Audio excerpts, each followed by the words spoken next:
Students, आज हम पढ़ रहे हैं chapter number 5, the fundamental unit of life. ये बायोलॉजी का हमारा फर्स्ट चैप्टर है, ध्यान रखना। और आपको सबको पता है कि हमारे बॉडी की स्ट्रक्चरल एंड फंक्शनल यूनिट क्या होती है? सेल।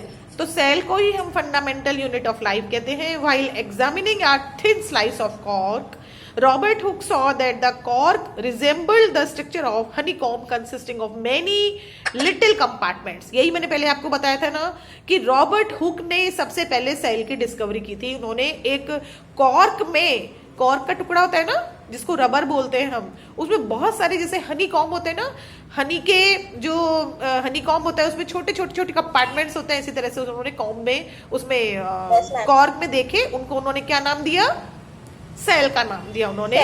हाँ, what are living organisms made up of? सारे लिविंग ऑर्गेनिजम्स किस चीज के बने हुए होते हैं? सेल के बने हुए होते हैं, ठीक है।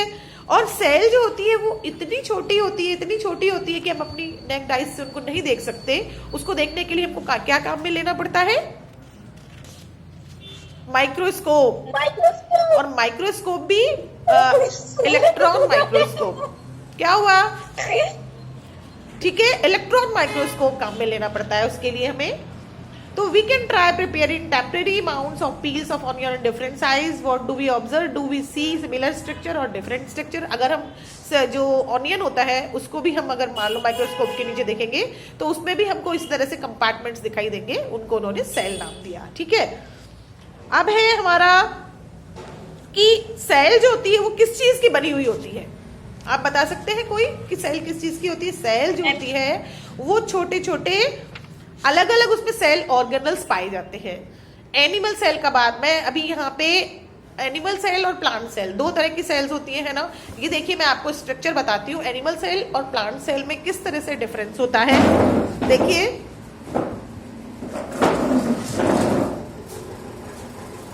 ये मैंने आपको पहले भी बताया हुआ है शायद कि एनिमल सेल जो होती है वो ओवल शेप होती है इस तरह से, है ना।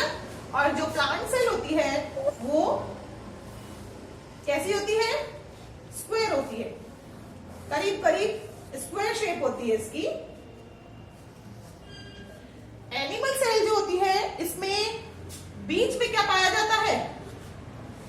न्यूक्लियस पाया जाता है। और प्लांट सेल में जो न्यूक्लियस है वो साइड में पाया जाता है, पेरिफेरी की तरफ पाया जाता है, ठीक है। तो इन दोनों में एक मेन डिफरेंस ये हुआ कि इसमें न्यूक्लियस सेंटर में पाया जाता है, इसमें न्यूक्लियस पेरिफेरी की तरफ पाया जाता है।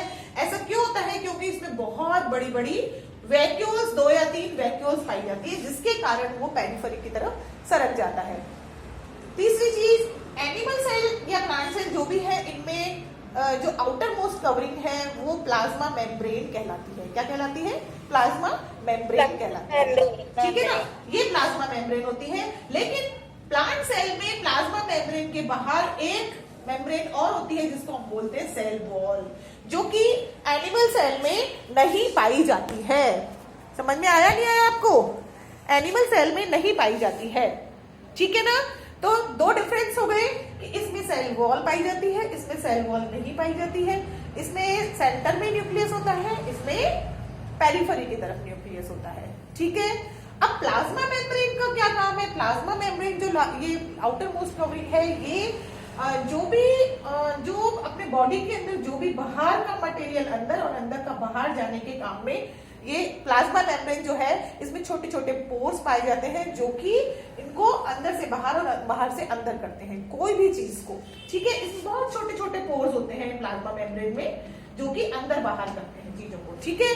और इसको सेमी परमिएबल मैग्नेट इसीलिए कहा जाता है क्योंकि इसमें छोटे छोटे पोर पाए जाते हैं जिससे कि इसका अंदर का जो है मटेरियल बाहर और बाहर का मटेरियल अंदर आता है, ठीक है। समझ में आया? तो सेल जो होती है इसमें एक तो क्या हुई, प्लाज्मा मेम्ब्रेन पढ़ ली हमने जिसको हम सेल मेम्ब्रेन भी कहते हैं, ठीक है। अब है इसी के द्वारा गैसेस का एक्सचेंज भी होता है। प्लाज्मा मेम्ब्रेन के द्वारा ही oxygen and carbon dioxide gases का एक्सचेंज भी होता है। अब देखिए, one of the following 3 things could happen if the medium surrounding the cell has a higher water concentration than the cell. meaning that the outside solution is very dilute, the cell will gain water by osmosis. अब अपने पास एक term आती है osmosis. osmosis होता है, osmosis का मतलब होता है, मैंने बताया था आपको osmosis का मतलब भी, कि जब बाहर कंसंट्रेशन ज्यादा हो, अंदर कंसंट्रेशन कम हो, बाहर का मटेरियल की कंसंट्रेशन ज्यादा हो, अंदर की कंसंट्रेशन कम हो, तो बाहर से सेल मेम्ब्रेन के थ्रू जो है सारा अंदर आ जाता है, सेल जो भी मतलब मटेरियल होता है या वाटर होता है या लिक्विड होता है वो अंदर आ जाता है, ठीक है ना। और बाहर से अंदर तब तक आता रहता है जब तक कि वो बाहर की कंसंट्रेशन और अंदर की कंसंट्रेशन बराबर नहीं हो जाती है। तो इस प्रोसेस को बोलते हैं ऑस्मोसिस। क्या बोलते हैं इस प्रोसेस को? ऑस्मोसिस कहा जाता है, ठीक है। इसी तरह से if the medium has exactly the same water concentration as the cell, अगर मीडियम जो है वो सेम वाटर कंसंट्रेशन है, उसमें मतलब जो वाटर की कंसंट्रेशन है बाहर भी उतनी है और अंदर भी उतनी है, तो there will be no net movement of water across the cell membrane. Such a solution is known as an isotonic solution. ये ऐसा solution क्या कहलाता है? Isotonic solution कहलाता है, जिसमें बाहर और अंदर दोनों तरफ concentration same होती है। If the medium has a lower concentration of water than the cell, और अगर बाहर concentration कम है और अंदर concentration cell की ज्यादा है, तो क्या होगा? Meaning that it is a very concentrated solution, the cell will lose water by osmosis. Such a solution is known as hypertonic solution. इस तरह का solution जो है जिसमें कि बाहर सेल के अंदर तो ज्यादा है कंसंट्रेशन और बाहर कम है, तो वो उसमें ऑस्मोसिस के द्वारा अंदर से जो सेल सैप होता है वो बाहर चला जाएगा, इसको बोलेंगे हाइपरटोनिक सॉल्यूशन, ठीक है। जिसमें बाहर कम होगा अंदर ज्यादा होगा, हाइपरटोनिक, अंदर कम होगा बाहर ज्यादा होगा, उसमें उसको आइसोटोनिक कहा जाता है, ठीक है। Again water crosses the cell membrane in both directions, but this time more water leaves the cell than enters it, therefore the cell will shrink. जब अंदर से बाहर जाएगा तो धीरे धीरे सेल क्या होने लग जाएगी? श्रिंक होने लग जाएगी। Thus, osmosis is a special case of diffusion through a selectively permeable membrane. Now, let us try out the following activity. ये activity है एक, देख लेना। एक एक्टिविटी में ऑस्मोसिस की आपको वैसे मैंने आपको पहले बताई थी कि जो चना होता है ना, चना रात को भिगोते हैं, तो उसको जब रात भर भीग जाता है तो उसके अंदर बाहर जो पानी की कंसंट्रेशन ज्यादा थी, जितनी बाहर पानी की कंसंट्रेशन है उतनी ही उस चने के अंदर हो जाएगी, तो चना फूल के मोटा हो जाएगा। आया समझ में? ठीक है। इस प्रोसेस को ऑस्मोसिस प्रोसेस कहा जाता है, ठीक है। अब है हमारे पास सेल वॉल। तो सेल मेम्ब्रेन तो हमने पढ़ ली कि दोनों में होती है, प्लांट सेल में भी होती है और एनिमल सेल में भी होती है, लेकिन सेल वॉल जो होती है वो सिर्फ प्लांट सेल में पाई जाती है, एनिमल सेल में नहीं पाई जाती है। और ये सेल वॉल जो होते हैं इस सेल को प्रोटेक्शन देती है। बाहर कोई भी मान लो कोई कैलेमिटीज होती है, तेज बारिश होती है, तेज ठंड होती है, तेज धूप होती है, तो इस सेल वॉल इस सेल को बचाती है, ठीक है ना, इसको प्रोटेक्ट करती है। When a living plant cell loses water through osmosis, there is a shrinkage or contraction of the contents of the cell away from the cell wall. This phenomena is known as plasmolysis. We can observe this phenomena by performing following activity. इस activity के द्वारा आप कर सकते हैं, आप देख लेना इसको। What do we refer from the activity? It appears that only living cell and not dead cell are able to absorb water by osmosis. ये तो बिल्कुल सही बात है कि जो dead cell होती है, living cell, it appears that only living cell and not dead cells. Living cell जो होती है वही ऑस्मोसिस कर सकती है, डेड सेल्स नहीं कर सकती हैं। Cell walls permit the cell of plants, fungi and bacteria to withstand very dilute external media without bursting. In such media, the cell tend to take up water by osmosis. The cell swells, building up pressure against the cell wall. The wall exert an equal pressure against the swollen cell because of their walls. Such cells can withstand much greater changes in the surroundings medium than animal cells. ठीक है ना? तो अब देखिए, ये हमने दो चीजें पढ़ ली आज हमने यहाँ पे, सेल मेम्ब्रेन और सेल वॉल। अब हमारे पास अगला सेल ऑर्गेनल है nucleus. Remember the temporary amount of onion peel we prepared? We had put iodine solution on the peel. What would we see if we tried observing the peel without putting the iodine solution? Try it and see what difference. Further, when we put iodine solution on the peel, did each cell get evenly colored according to their chemical composition? Different regions of cell get colored differently. Some regions appear darker than other regions. Apart from iodine solution, we could also use saffronin solution और methylene blue solution to stain the cell. ये सब indicators कहलाते हैं.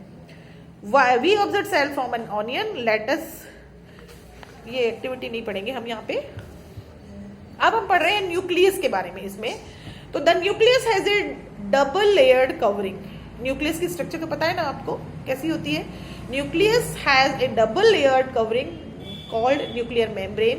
The nuclear membrane has pores which allow the transfer of material from inside the nucleus to its outside, that is to the cytoplasm.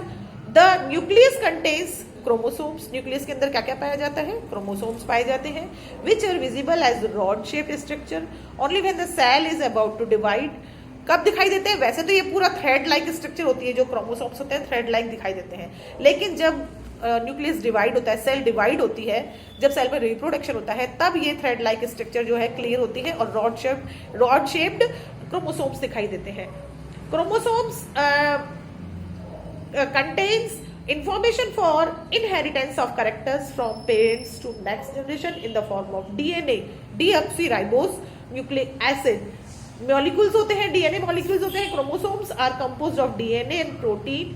DNA molecules contain the information necessary for constructing and organizing cells. Functional segments of DNA are called genes. In a cell which is not dividing, this DNA is present as part of chromatin material. Chromatin material is visible as an entangled mass of thread-like structure. Whenever the cell is about to divide, the chromatin material gets organized into chromosomes. ठीक है, तो इस तरह से इसमें chromosomes जो होते हैं वो डिवाइड होने पर ही दिखाई देते हैं. ठीक है ना.